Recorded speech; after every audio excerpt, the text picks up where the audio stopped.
All right, let's get the show on the road. Call to order. Chairman Vince Howell, Here.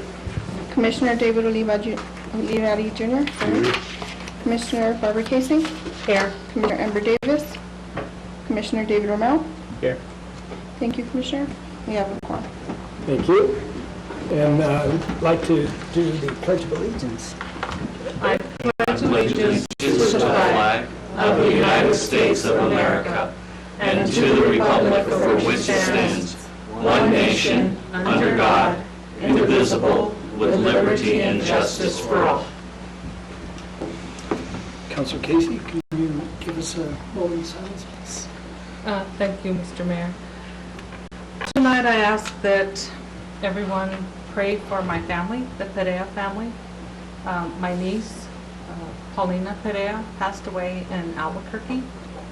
And she was a kind, wonderful, generous person. And she, even after death, demonstrated that by donating her organs so that other people might have an opportunity to live a normal life. So please pray that she rest in peace and that the family is able to better cope with the loss of a wonderful human being. Thank you.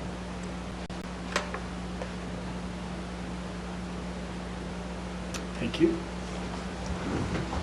Thank you, Chairman Howell. Commissioners, the next item on the agenda is the approval of the agenda. What's the pleasure of the board?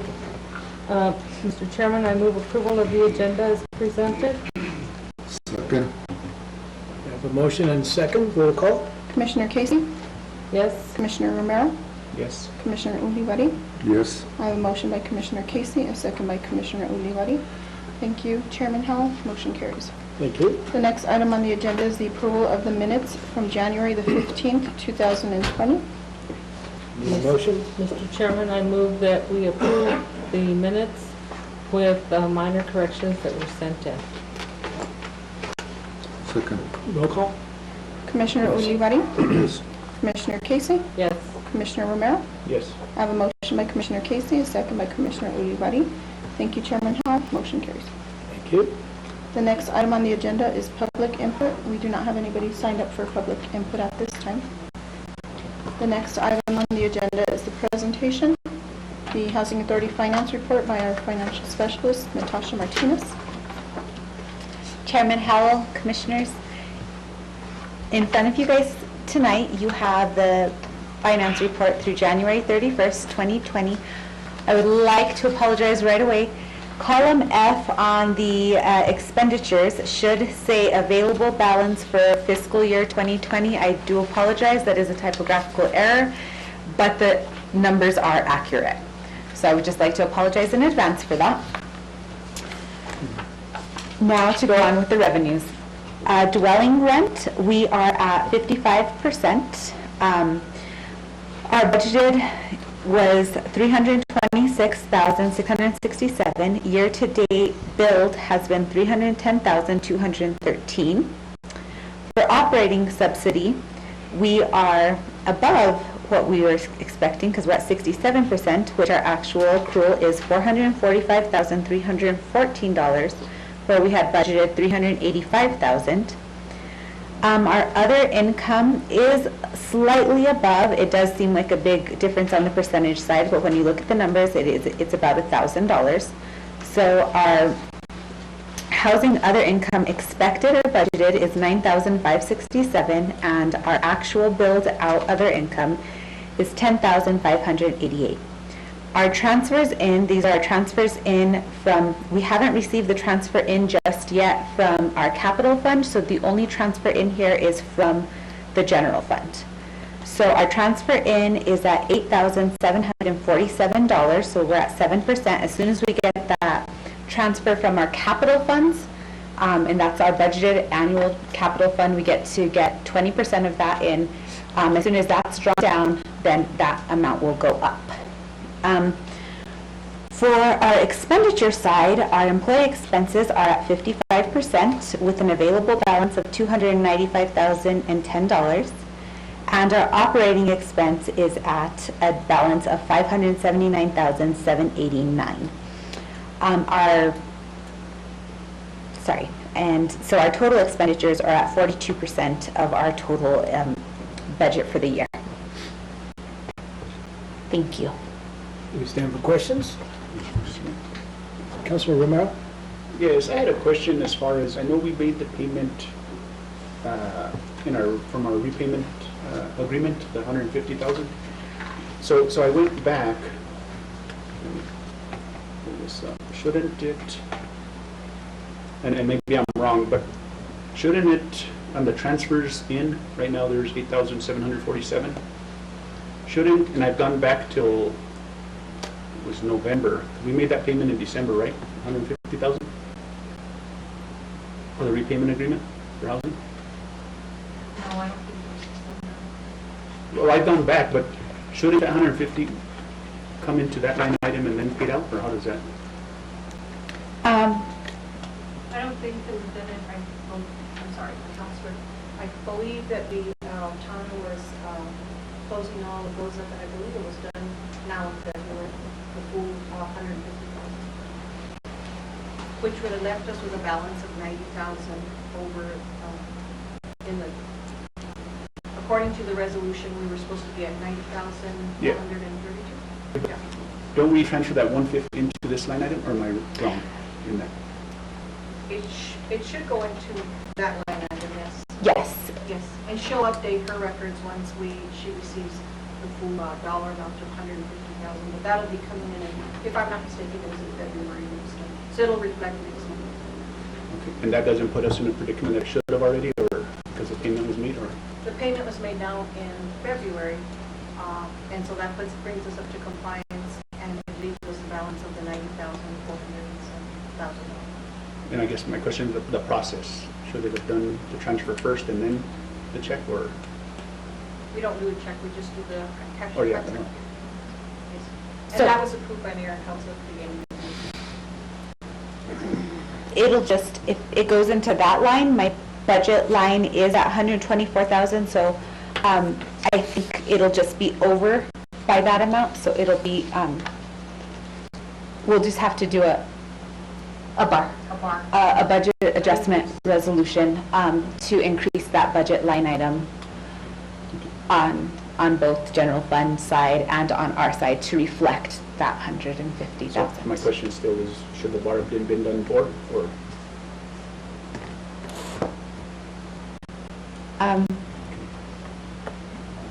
We had, our budget was approved with the transfer from general fund, so on our side, we were able to transfer the full dollar amount, bringing the liability back bringing back the balance to $90,000. And I'm not sure, does it go against the liability account, or does it go into the transfer? Because I'm not sure how your books work. This would go against the transfer, so it would be the transfer and then the liability. And then it would be an increase on the expenditure for operating expenses. So as soon as all that's taken, we'll increase the transfer and then we'll increase our expense line item for betterments and improvements. But on our side, on our general fund side, we had the approved budget for the 200 and some thousand dollars that's supposed to take place. I have more questions on it, but I'll get with you guys. Okay, thank you. Any other questions? Councilor Casey? No. Councilor Yellowbird? Okay. Thank you, Chairman. All I commissioners. have Sorry. the operating expenses, it says 31%. And I read somewhere in here in the packet that it's, they're waiting for betterment and improvements. What does that mean? What are you doing? So the betterments and improvements is the line item for the money that we were just speaking about that gets transferred. So that line item, now that we'll be increasing it, because I'm assuming we'll increase it by this 150,000 that's going to get transferred.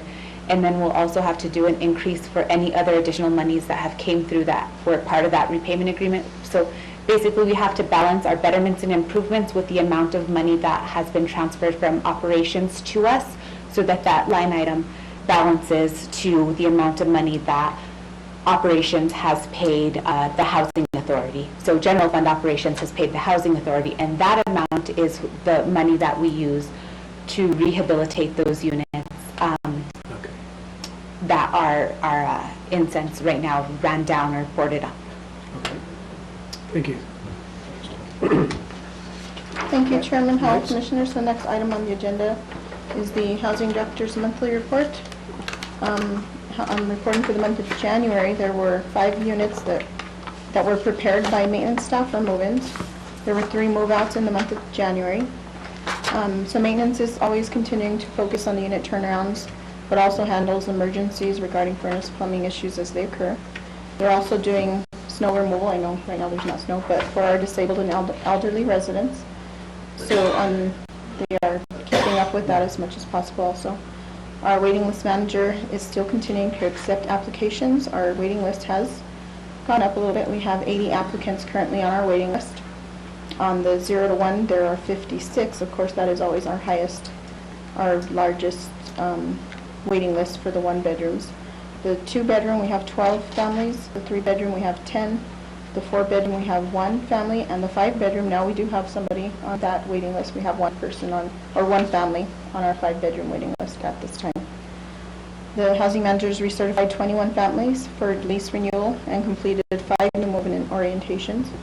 They also continued with their lease enforcement, lease renewal, annual and special inspections, and other day-to-day operations. The housing staff continues to attend monthly safety training provided by HR, risk management. We are still offering our smoke-free cessation class to residents of public housing once a month. We do offer 2 classes. Anybody who's interested, we give them our information on our monthly newsletter.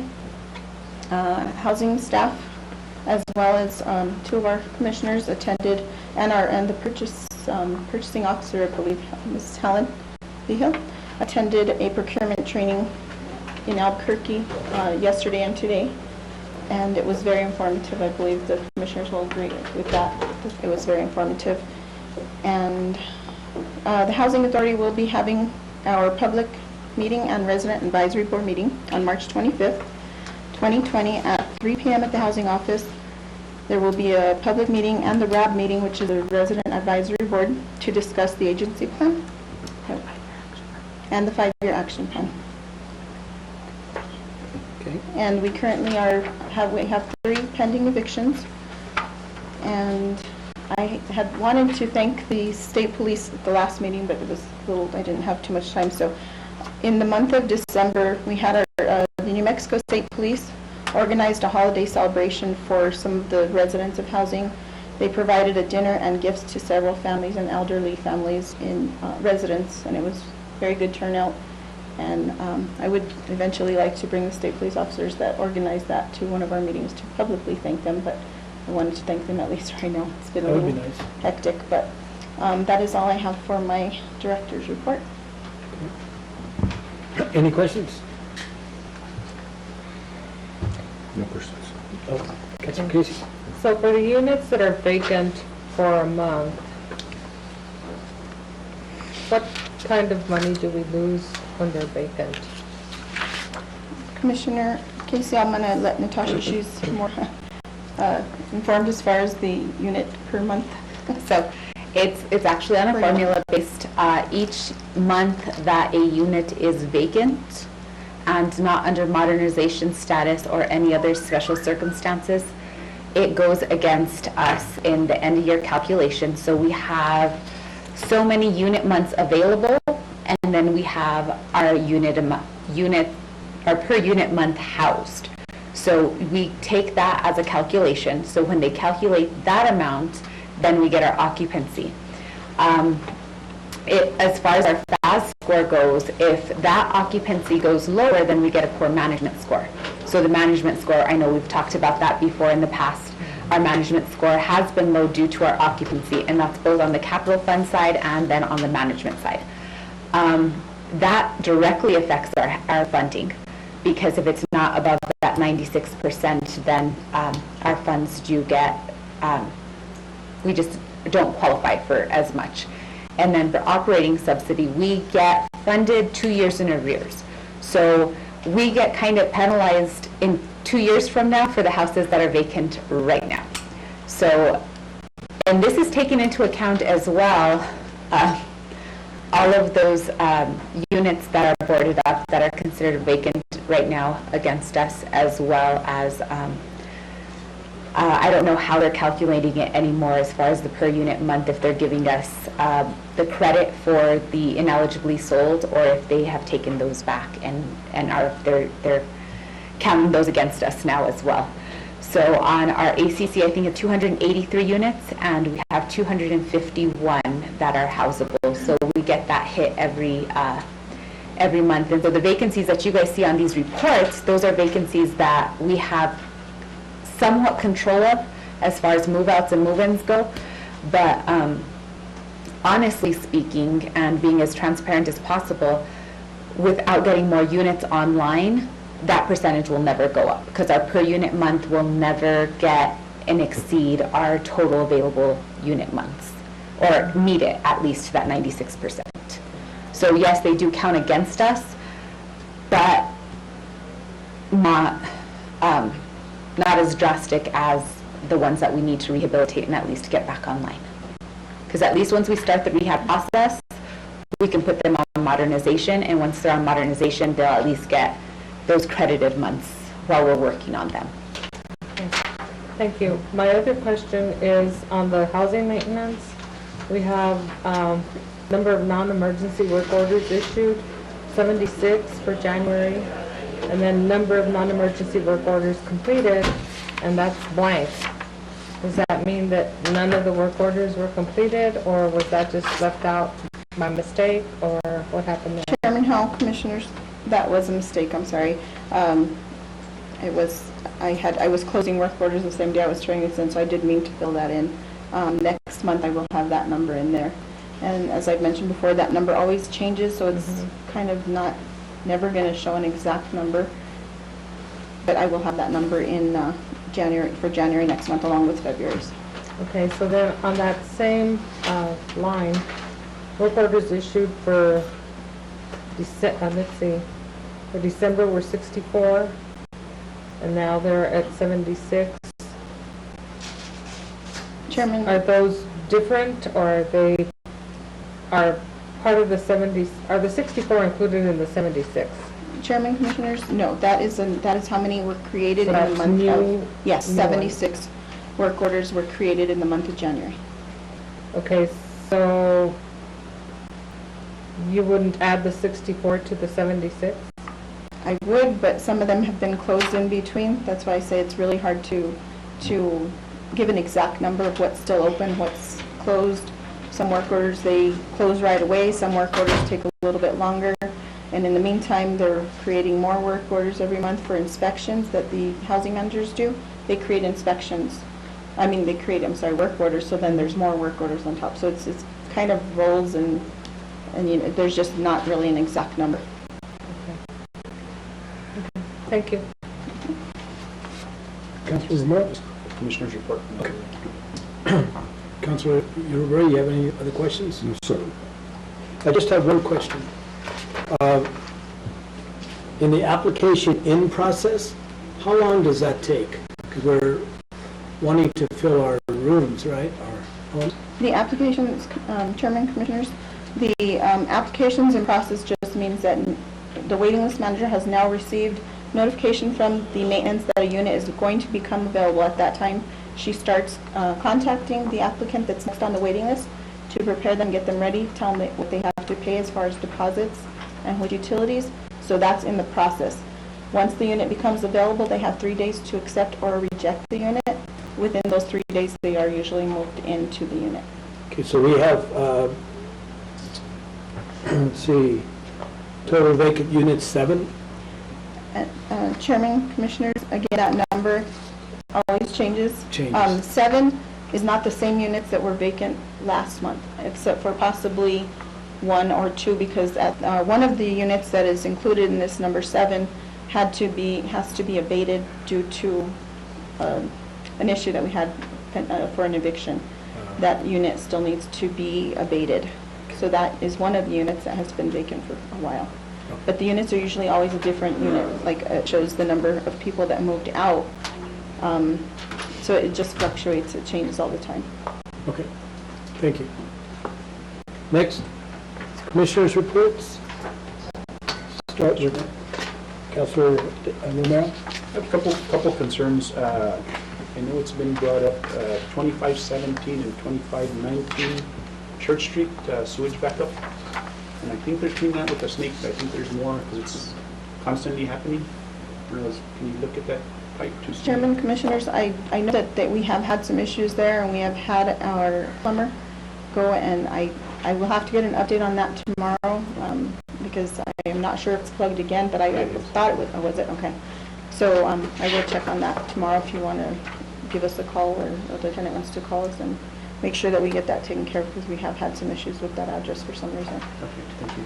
And then just, again, I know Councilor Yulbree and Commissioner Yulbree and myself were at that procurement training. It was very informative, and I think we have some homework to redo our procurement policies that we have not only within housing but the city, but things that we need to look for. And I'm not sure, to be honest, I haven't seen them, so we'll be doing that, I'm sure. But thank you for the opportunity. It was a very informative 2 days of trainings. Thank you. Yes, Thank it you was. both for attending. Okay, that's it. Councilor Casey? I don't have anything. Councilor Yulbrey? Thank you. On the last housing meeting, we discussed the wall on Hot Springs. What's the status on that? Have you guys made any progress on it? On if it's going to be completed or half or? Chairman, Commissioners, we have to get with HUD, I believe, to find out if there's anything we can do. As far as helping the other side, there isn't. We've already kind of discussed that. So it's going to be probably a meeting that we are going to have with the city manager's office, as well as the owner and housing. That we are going to have a meeting to discuss it further. Is that on your schedule? It will be, yes. It's Thank been you. a little hectic, but And I just want to thank you for inviting us to that session we had on Albuquerque. It was a big eye-opener for me. There's a lot of things that I got to look into. And thanks a lot for inviting us. yes, thank you for attending, like we said, and it was very informative. There's a lot of information, and we did get a lot of good, the book that came with it is going to be very helpful for all of us. Thank you. I do have a point of clarification in regards to the wall situation up near Daylight Donuts area. Did you say that you did contact HUD and talk to them about the situation? Chairman Howell, I'm going to let Natasha, she's had a Okay. bit more involvement with that. Correct. Chairman Howell, Commissioners, 23 feet of that wall belong to housing. When it was built, and this is from the bottom of the wall, not from the top, based off of the survey. The rest of the wall does belong to the owner. We can repair or take down that 23 feet that belong to us that are on our side of that wall. The remainder of that wall has to be taken care of by the owner. We cannot use any sort of federal funds. We don't have any defederalized funds in our reach, as well as the anti-donation clause from the state of New Mexico states we cannot kind of do anything for an individual's personal gain. And the way that that's seen is because that wall where it's leaning is actually the liability of the property owner, and the property owner is not the City of Las Vegas Housing Authority. It is the property owner, the private property owner. Sure. So because it's like that, we can't necessarily do anything with any part of that wall except for the 23 feet. So if we do something with the 23 feet, would that affect the other part? I mean, where is the 23 feet on the bottom? The 23 feet are the 23 feet from Hot Springs. Literally, the part that's still standing is ours. Okay. So it's from Hot Springs to about like the middle, kind of. I don't know why the wall was built this way, this way. So it cut into our part. It basically started here and then it cut into our property, is the way that it looks. And have you talked to the property owner? We have not. We did get clarification as to what steps would have to be taken on our end if we were to do anything with that 23 feet. And the steps do include, which I have put landscaping in that area, as well as any sort of engineering services for our area is on our 5-year plan. So that plan that we're taking, that's what the first step that needs to be taken. After that's taken, then, it'll go to our resident advisory board, they'll hear all of that, our public will hear all of that when we do our public input. They'll give us input on inputting that into our 5-year plan. Our 5-year plan does not mean it's not going to get done before 5 years. We have fungibility and it could get done as soon as possible, as soon as the plan is implemented, but it has to be in our action plan in order for us to do it. Okay. That hadn't been in our plan. But we can only work on the 23 feet, and by taking those out, if repairing that 23 feet is going to somehow have an adverse effect on the rest of the wall, that obviously would be something that we would need engineering services for to tell us how do we do this and repair these 23 feet without having any sort of adverse effect on the rest of the wall, being that the rest of the wall is the problem right now. Okay. So we'd have to see on our liability side what we could do with those 23 feet without having any sort of adverse effect on the rest of it. Okay. Thank you.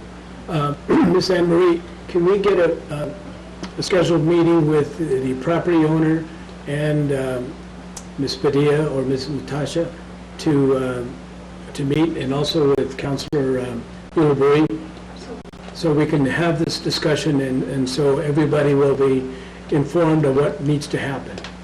Okay, so we won't have he said, she said, etc. If you don't mind. Thank you. Thank you. Okay, thank you very much, Thank you, ladies. Chairman. Thank you. Is there any need for executive session? Mr. Mayor, I had a question pertaining to pending litigation concerning an eviction. I'd like to go into executive. I know we're close on time, but it's kind of important. So with that, I make a motion to enter into executive session pertaining to matters subject to the attorney-client privilege pertaining to threatened or pending litigation as permitted by Section 10-15-187 of the New Mexico Open Meetings Act, 1978. Second, There's a motion and second. Roll call. Commissioner Casey, yes. Commissioner Romero, Yes. Commissioner Olivari. Yes. I have a motion by Commissioner Romero, a second by Commissioner Casey. Thank you, Chairman Hall. Motion carries. Thank you. We'll go into executive